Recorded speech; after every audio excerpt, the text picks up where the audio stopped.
I'm Paul Levinson, and welcome to Light On, Light Through, episode 144, a review of Raised by Wolves, the first 3 episodes.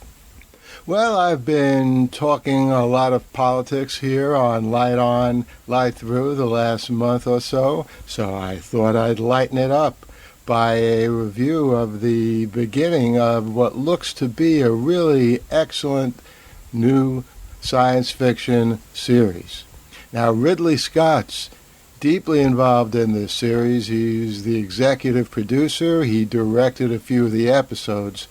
So I guess it says a lot about the state of our society, the condition of our world, and our species these days in this real world, that watching a series in which Ridley Scott is involved and reviewing it is lightening it up. It is a really excellent series. I saw the first episode a few days ago, courtesy of HBO Max, where the series will be streaming. And then I saw episodes 2 and 3 just last night on HBO Max. It debuted last night on September 3rd. Now, in a sentence, Raised by Wolves is a big concept, altogether outstanding combination of fast action and deep philosophy, as befits executive producer Ridley Scott. And it's especially well suited to our pandemic-ridden time, when the very fate of humanity could well be at stake. It's pretty much at stake these days, and certainly it'll be even more dire if things get much worse. But back to Raised by Wolves. The narrative features androids and space travel, that's the action, and a conflict between true believers and atheists, that's the philosophy, who have left a dying Earth. As such, the series is one big step more promising than the excellent Westworld, at least to my science fictional taste, because Raised by Wolves tells a story not only of humans and androids, but sets it way out in space on a planet around another star. The flavor of at least the first episode is therefore closest to 2001 than just about anything else, even though Raised by Wolves does not have much else in common with Arthur C. Clarke's story and Stanley Kubrick's movie. The special effects and overall cinematography, unsurprisingly, are top-notch to the point of being breathtaking at times. The acting is also fine, and it was great to see Travis Fimmel from Vikings back on the screen.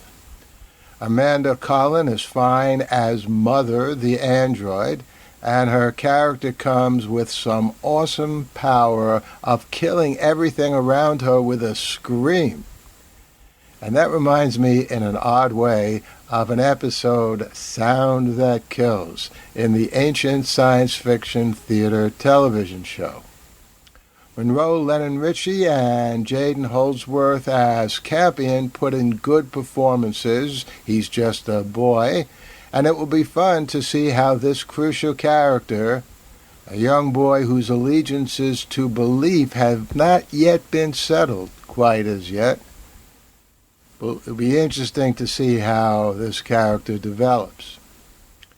Now, I'd add that if ever there was a series I wanted to binge watch to the end, at least of this first season, Raised by Wolves appears to be that, but I'll take it the way it's being presented.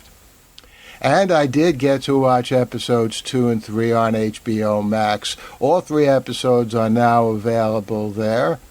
The 3 are more than enough to show that this will be a major science fiction series. This is really big-time stuff. It has a complex, multi-level, intriguing narrative. First, we learn a few things in episodes 2 and 3. There's a lot more to Marcus. He's the Travis Fimmel character than meets the eye. He's actually an atheist who, along with his wife Sue, underwent plastic surgery so the two could take the place of the original Marcus and Sue that the atheist Marcus killed, so the new Marcus and Sue could get on board the great Sol believer interstellar ark. Sol, S-O-L, is the god they worship, sort of like the ancient Egyptian Akhenaten, who talked about the sun god, considered by many, by the way, to be the origin of monotheistic religion. But back to Raised by Wolves, Marcus and Sue also became parents of the original couple's young son, whom the new Marcus, I think, gave a little white mouse to as a present before they all embarked on the ark, all of which play a major role in the narrative, which gives the story a Space Family Robinson or Lost in Space on speed or LSD kind of quality. And that's less than half of it. Mother is a much more powerful android than his father, who is just a general-purpose, not deadly weapon android, but he's equipped with plenty of smarts too, and in some ways even more important, with heart. When Mother, the android, starts blaming herself for the death of the other kids, other than Campion, who is alive and well and brilliant, Father discovers the real reason the other kids died, and Mother, wanting to recreate the family she lost to this unforgiving planet, has taken a bunch of other kids of various ages from the defeated ark. These range from cute to pretty interesting, and they include Marcus and Sue's son, their adopted son. And there's still more. There are some sorts of monsters at large on this planet, which presumably are indigenous species, but who knows? So all of this adds up to a really outstanding, provocative start for a highly intelligent, vividly depicted science fiction series, which I'm looking forward to watching, and I promise I'll review the rest of it right here. The Light on Light Through podcast. Well, I hope you enjoyed this review of the first 3 episodes of Raised by Wolves. As I said, I'll be back with reviews of subsequent episodes, as well as more on politics and who knows what else. In the meantime, enjoy.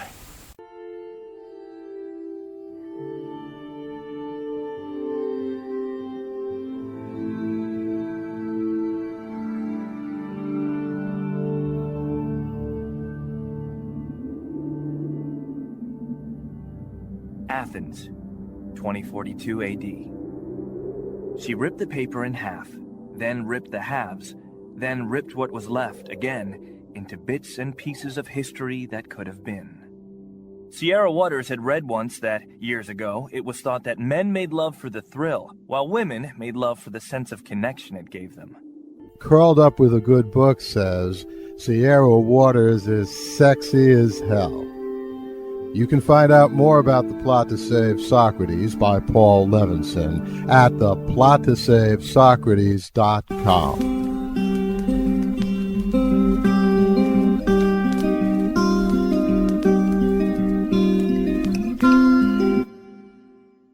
Paul Levinson spilled code about an ancient biotech war raging on in secret for centuries.